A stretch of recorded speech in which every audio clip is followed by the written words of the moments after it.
Bonjour et bienvenue sur Business 24. Merci de suivre Parlons Qualité, votre magazine d'information qui fait l'apologie de la qualité, du concept qualité dans toutes ses composantes.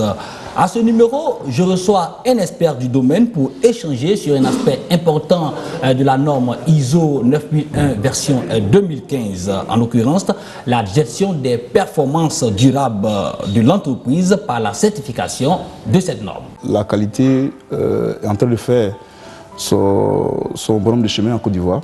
Dans une société en perpétuelle évolution où la concurrence devient de plus en plus rude entre entreprises, la qualité demeure une exigence pour permettre à celle-ci de compétir. Lorsqu'on est engagé dans une démarche qualité, certes, il y a un investissement. Espace d'échange sur la qualité des produits et services dans les entreprises et institutions. Parlons Qualité, votre nouveau magazine, désormais sur Business 24.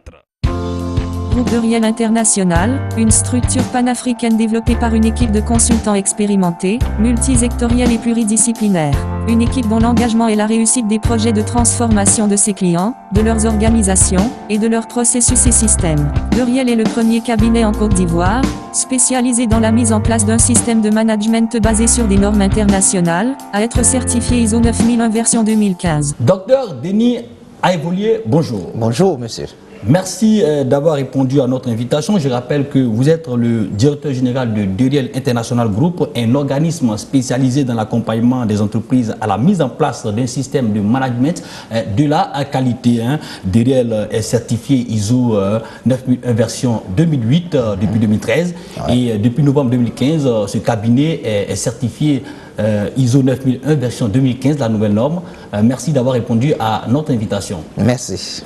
Alors, bien avant d'entrer dans le vif du sujet, je vous propose de suivre ce reportage que nous avons réalisé dans votre entreprise. Aujourd'hui, plusieurs entreprises, grandes, moyennes et même petites, se donnent les moyens pour entrer dans une démarche de certification.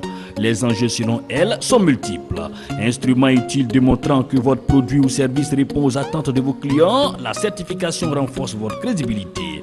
Dans certains secteurs, elle est même une obligation légale ou contractuelle. En clair, une entreprise certifiée ouvre dans son sentier un boulevard d'opportunités. En allant à la qualité, donc à une démarche qualité, il y a d'abord au niveau interne.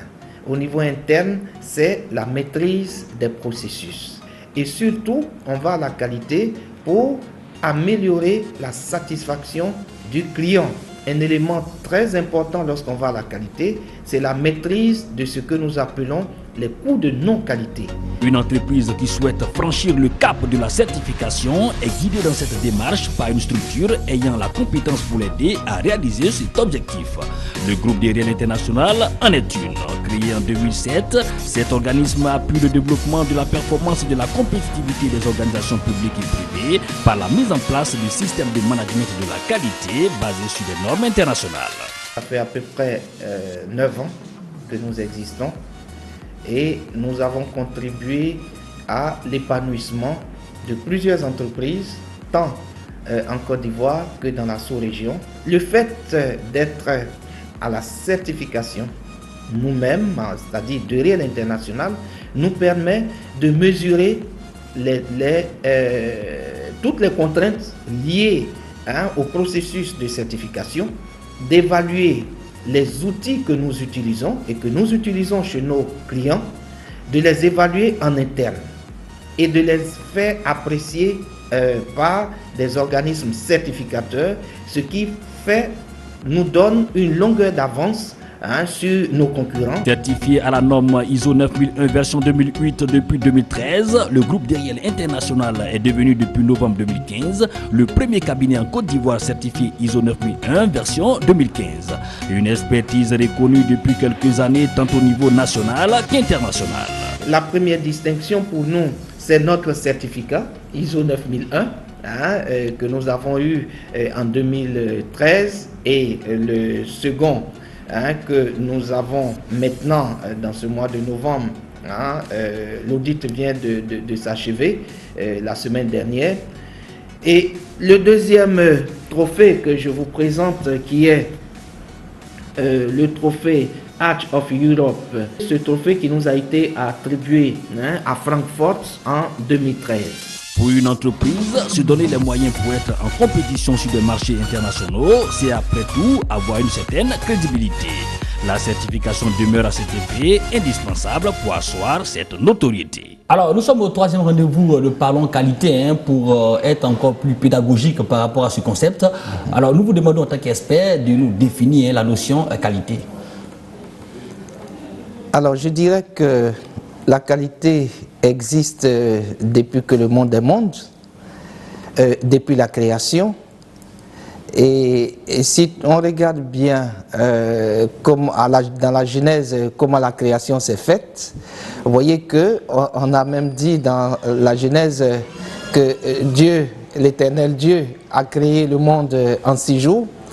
Et ce qui est intéressant dans cet aspect, c'est que, vous voyez, chaque fois, chaque jour que le Seigneur a créé quelque chose, il a regardé, il a dit c'était bon, et il est revenu, il a ajouté autre chose jusqu'à ce qu'on soit au 6e jour et qu'au 7e il se repose. Pour revenir à la qualité, pour dire que là, c'était le début de la qualité. Parce que ce que le Seigneur a fait, c'était ce que nous appelons aujourd'hui de l'amélioration continue. Alors, l'amélioration continue, c'est quoi? Pour revenir à la qualité, c'est qu'à chaque fois que quelque chose était créé, le Seigneur regardait pour savoir est-ce que cela satisfaisait à ses attentes. Oui, mais c'était une remise en cause. C'est toujours dit, on peut mieux faire. Alors, la qualité, pour définir la qualité, c'est vous dire que tout simplement la qualité, c'est la satisfaction des exigences. Et nous avons une norme, la norme ISO 9000, version 2015, qui définit la qualité pour que tout le monde soit d'accord. On a donné une définition de la qualité qui est universelle, qui est un ensemble de caractéristiques intrinsèques d'un service ou d'un produit à satisfaire des exigences. Voilà ce qu'on peut donner comme définition de la qualité. Alors, généralement, on le dit, ceux qui sont plus concernés, ce sont les entreprises, les organisations, les institutions. Alors, quel avantage pour une entreprise d'aller en démarche de certification? Alors, pour une entreprise, aller en démarche de certification, en démarche qualité d'abord, et puis en démarche de certification, présente de nombreux avantages. La première chose, c'est que l'entreprise va améliorer sa productivité, va améliorer, ou du moins réduire les dysfonctionnements, réduire ce que nous appelons les coûts de non-qualité. À partir de ce moment, on voit tout de suite que l'entreprise, ayant mieux maîtrisé ses processus internes, ayant réduit les dysfonctionnements, ayant réduit les coûts de non-qualité, l'entreprise va augmenter ses marges. Et non seulement cela, le système impose une amélioration telle que l'entreprise va gagner plus de marché. Alors, le dire comme ça, c'est facile. C'est vrai que on peut dire, mais comment l'entreprise peut augmenter ses marchés, peut réduire ses coûts de non-qualité? Et bien sûr, ce sont les exigences contenues dans la norme qui imposent à cette entreprise d'aller de l'avant. Et en allant de l'avant, en appliquant les critères qui sont dans cette norme, évidemment, on arrive à de très très bons résultats. Alors, on va juste continuer. Alors, qu'est-ce qui caractérise, nous l'indiquons tantôt, nous parlons pour cette émission de la norme ISO 9001 version 2015, c'est une nouvelle norme qui je crois existe depuis septembre 2015. Depuis septembre, alors, oui. Juste avant, on avait la norme ISO 9001 version 2008. Alors, qu'est-ce qui caractérise cette nouvelle norme de l'ancienne, la 2008? Alors, il y a une évolution au niveau des normes. La norme ISO 9001 a été, la première version est sortie depuis 1987. Ça a été la première version. Ensuite, nous avons une deuxième version en 1994, une troisième version en 2000, une quatrième version en 2008 et enfin la dernière version 2015. Alors, à intervalles irréguliers, hein, comme on peut le constater. C'est cela. Alors, l'intervalle régulier, en fait, ce qu'il faut savoir, c'est que tous les 5 ans, les normes sont appelées à être révisées, à être réétudiées, pour voir s'il y a un besoin de modification. Okay. Et donc, c'est ce qui fait que ça peut être 5 ans, ça peut être 7 ans, ainsi de suite. Et pour la version 2015, qu'est-ce qui différencie la version 2015 de la version 2008? Il faut dire que selon les évolutions, il y a toujours une valeur ajoutée qui est apportée à la norme. Alors cette valeur ajoutée, alors quand on prend la version la version 87, la première version, c'était une norme à procédure. On avait mis en place que des procédures. C'est-à-dire la norme exigeait d'utiliser des procédures. Ensuite, on est passé à la version 94, donc 7 ans après. Et cette version 94 a encore utilisé les procédures. Mais lorsqu'on est passé à la version 2000, alors on a ajouté la notion de processus. Expliquez-nous un peu la différence entre processus oui, et procédure. Voilà, d'accord. Alors, un processus, c'est un ensemble d'activités, dans sa définition, c'est un ensemble d'activités corrélées ou interactives qui transforment des éléments d'entrée en éléments de sortie. Ça veut dire quoi? Ça veut dire qu'on veut savoir l'activité pour avoir le produit, quelles sont les différentes étapes pour obtenir le produit. Ça, c'est le processus. Ce sont les étapes pour obtenir le produit ou le service délivré au client. Un exemple concret, une boîte de conserve. Alors, un exemple concret, alors si on prend une tablette de chocolat, alors la tablette de chocolat, c'est le produit. Maintenant, quelles sont les étapes pour obtenir cette tablette de chocolat qui est vendue au client? Alors, on va avoir la matière première. Donc, cette matière première aussi a ses étapes. Et ces étapes peuvent constituer un processus. Maintenant, quand on a cette matière première, ça va rentrer, qui va être travaillée, ça va rentrer dans l'industrie, dans la chaîne de production. Et par la chaîne de production, il y a différentes étapes également, jusqu'à ce qu'on va ajouter les ingrédients et sortir la tablette. Là, ce sont des étapes. Ça, c'est un processus. Maintenant, la procédure. Alors, la procédure, on nous dit, c'est la manière spécifiée de réaliser un processus ou une activité. Ça veut dire quoi? Ça veut dire qu'on a l'étape, les étapes, c'est le processus. Maintenant, comment? C'est la question, comment on le fait? Ça devient une procédure. C'est-à-dire, on dit, la tablette, la tablette arrive, la tablette doit être une tablette avec du lait. Donc une tablette lactée. Alors à partir de ce moment, comment on met le lait dans le cacao, dans la pâte de cacao pour que ça devienne une tablette lactée? Le comment, c'est la procédure. La version 2015 est plus pratique en fait. La version 2015 contient toujours les processus, on a mis également l'accent sur les processus, mais la version 2015 a d'autres éléments très important qui change de la version 2008, à savoir, bien sûr, première chose, cette norme demande que l'organisme aujourd'hui connaisse son contexte, c'est-à-dire le contexte de l'organisme.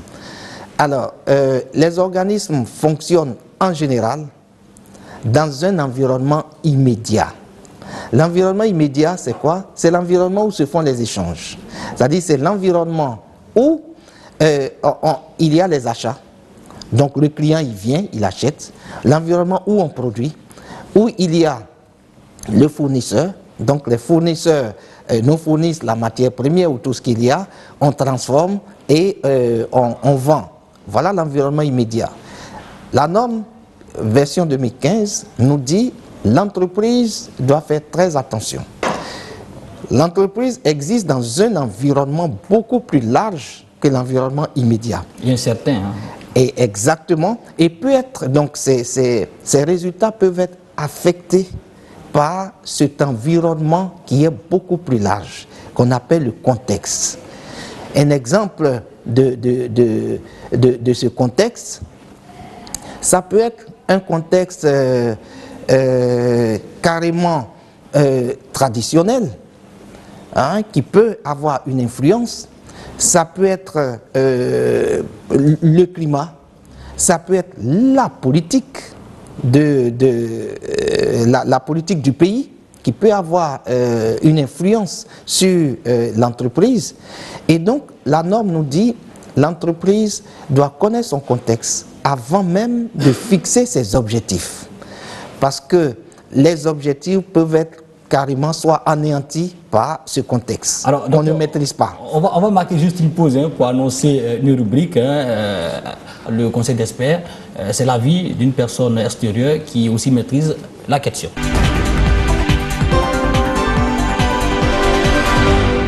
Aujourd'hui, nous sommes dans un pays qui est très ouvert. Tous les marchés, tous les secteurs d'activité sont ouverts. Toutes les entreprises, quelle que soit la taille, quelle que soit leur taille, sont confrontées à une rude concurrence. D'où l'importance des entreprises ivoiriennes d'être très compétitives. Alors, quand on vous dit la qualité, passeport pour la performance des organisations, il ne faut pas négliger ce thème. Parce que la qualité, en réalité, permet de gérer les performances des entreprises. La qualité permet également de donner une assurance aux consommateurs, aux utilisateurs, à tous ceux vers lesquels sont destinés les biens et services des différentes industries. Nous parlons d'émergence, nous parlons d'industrialisation de ce pays, mais est-ce que cette industrialisation peut se faire avec des industries très peu performantes? Non. Il faut des industries très performantes, des industries compétitives. D'où l'importance de la notion de qualité.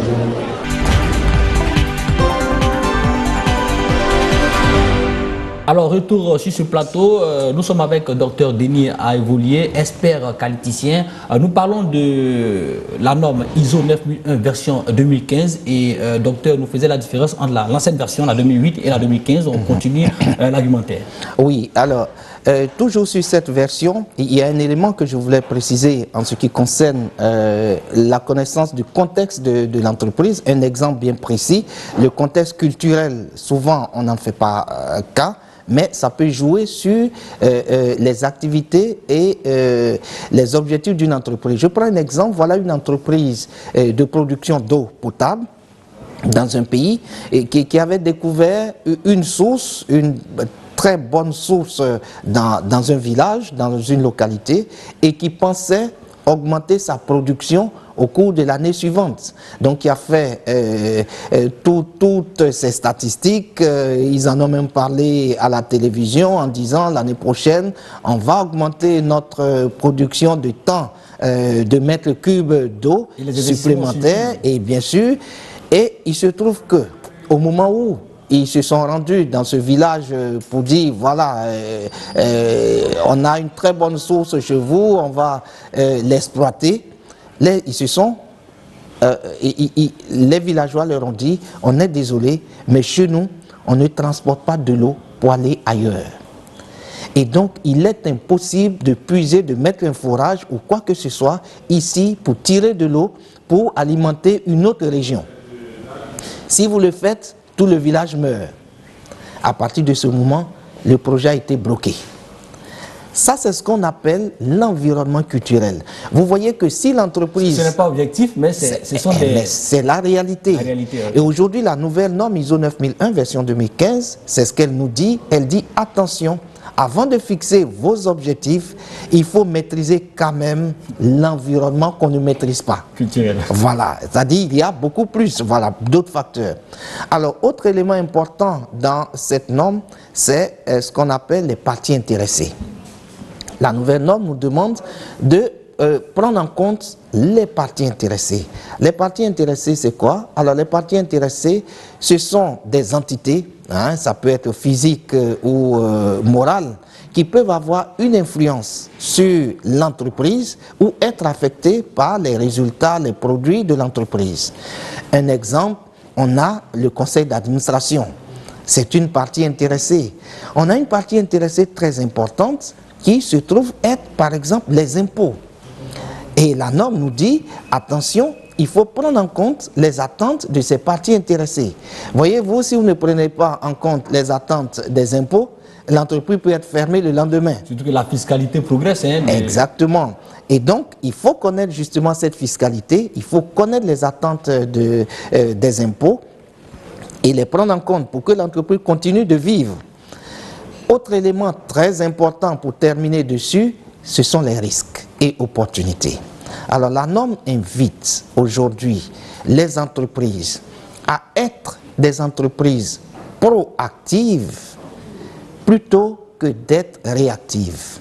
Proactive, c'est-à-dire d'identifier au départ ce qui peut faire que les objectifs ne soient pas atteints, c'est-à-dire les risques, et mettre en place des moyens de maîtrise de ces risques, de sorte à diminuer les dysfonctionnements. Et ça, c'est une grosse différence avec l'ancienne norme version 2008 qui, bien sûr, avait les actions préventives, mais ces actions préventives n'étaient pas mises au premier plan, si bien que les entreprises fonctionnaient de façon réactive. Donc on fonctionnait, il y avait des non-conformités et on corrigeait, on mettait en place des actions correctives. Mais tout ça, c'est une perte de temps. Et aujourd'hui, la norme demande à ce qu'on mette l'accent sur les actions préventives, sur les risques. Bien sûr, on associe les opportunités aux risques. La norme invite également les entreprises à être très vigilantes et à profiter des opportunités. C'est-à-dire ne pas avoir la tête baissée, mais profiter des opportunités. Et là où il y a des risques, la norme invite à voir est-ce que derrière ce risque, il n'y a pas une opportunité. Voilà donc des éléments très importants que la norme conseille aujourd'hui voilà, dans cette nouvelle version. Alors, nous sommes presque à la fin de cette émission. Nous allons parler très rapidement des nouvelles tendances. Hein. Vous en avez déjà parlé au niveau, bien évidemment, des risques et opportunités. Alors, on parle maintenant de la nouvelle tendance qui nous dit comme ça, il faut désormais pour l'entreprise aligner la démarche qualité aux pratiques managériales pour mieux servir la stratégie de l'organisation. Un commentaire? Oui, alors c'est quelque chose de très important, de fondamental même pour l'entreprise, en ce sens qu'aujourd'hui on demande à ce que l'entreprise définisse sa vision, le manager définisse sa vision. À partir de cette vision, définir la stratégie. À partir de la stratégie, sortir la politique. Hein, la politique ou les politiques, parce que ça peut être une politique qualité, ça peut être une politique environnementale, une politique de gestion des ressources humaines. Donc sortir la politique ou les politiques et derrière tout ça, sortir les objectifs. Et ce sont ces objectifs-là que le personnel va mettre en œuvre, bien sûr, avec les ressources que le manager va apporter. Et donc, voilà l'alignement stratégique qui part depuis la vision à la définition de la stratégie.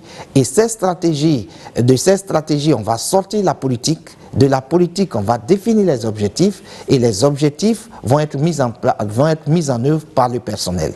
Et à partir de ce moment, la stratégie va être opérationnalisée. Ce qui n'existe pas toujours dans les entreprises et souvent, chose paradoxale, beaucoup d'entreprises tiennent la stratégie pour quelque chose de secret. Mais la stratégie ne doit pas être secrète du tout.